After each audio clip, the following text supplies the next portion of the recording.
Speaking of records, Tom Brady broke a record last night, an all-time record, the passing yardage mark. That came early in the game. It was kind of an awkward moment because they moved the ball and the record wasn't broken, then it was broken, and neither Brady nor the Patriots wanted to stop the game and have the laminated sheet of white paper and the white gloves from David Baker and all of that stuff. Now, if they had done it in Tampa Bay, it would have been different, but it just would have made a situation that was already inherently awkward a little more so to have a ceremony during the game. But he sets the all-time passing yardage record, surpassing Drew Brees. And the way Brady's going, and you look at some of the others out there, and it's, unless Mahomes plays into his 40s, Brady's going to hold this thing for a very long time, Mike, because he's not done.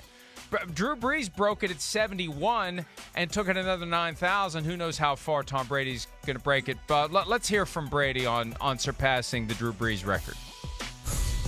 I know winning means more to you, but being able to get the NFL passing record, what did that mean for you tonight?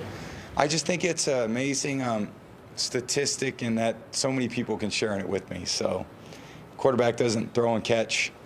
Quarterback can just throw it. And it's yards, passing yards have to be caught. So I just hope that everybody who caught passes from me over the years just had a little smile on their face tonight, just knowing that they contributed to, a very cool record. And there's some people that have kind of preceded it by name.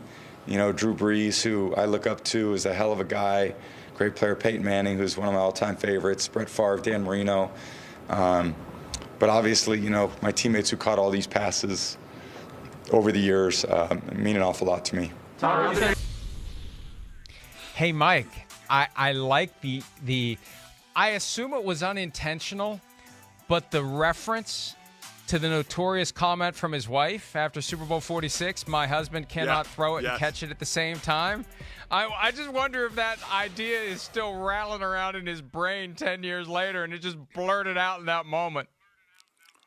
Yeah, not one of the greatest comments you want to hear from a spouse after a game. That was a bit cringeworthy that moment, no doubt about it. But going back to what you said, you're right. Forget now, and it was awkward, but they didn't want the ceremony there, and it was awkward. Just like you said, if people didn't see it, they marked the ball, and it tied the record, and then they spotted the ball a yard past it, and he got the record. I mean, before Al and Chris could even really get to the next play, it was like as they were getting to it, they're like, "Oh yeah, I broke a record." It seemed so herky-jerky, but we knew it was going to happen anyway.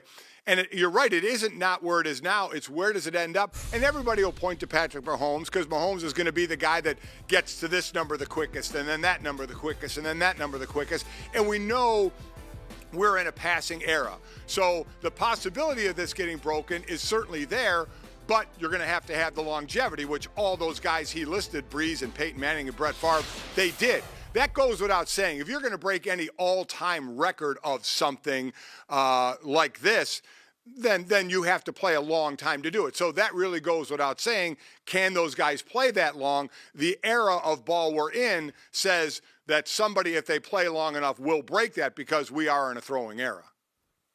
And, there's one name out there to keep an eye on that I had overlooked until I took I took a gander at the list of the current leaders. He was born in Tampa, where Tom Brady now plays. He currently plays for the Rams. His name is Matthew Stafford. He's 33. He's 14th with 46,331. He stays with McVay for a while.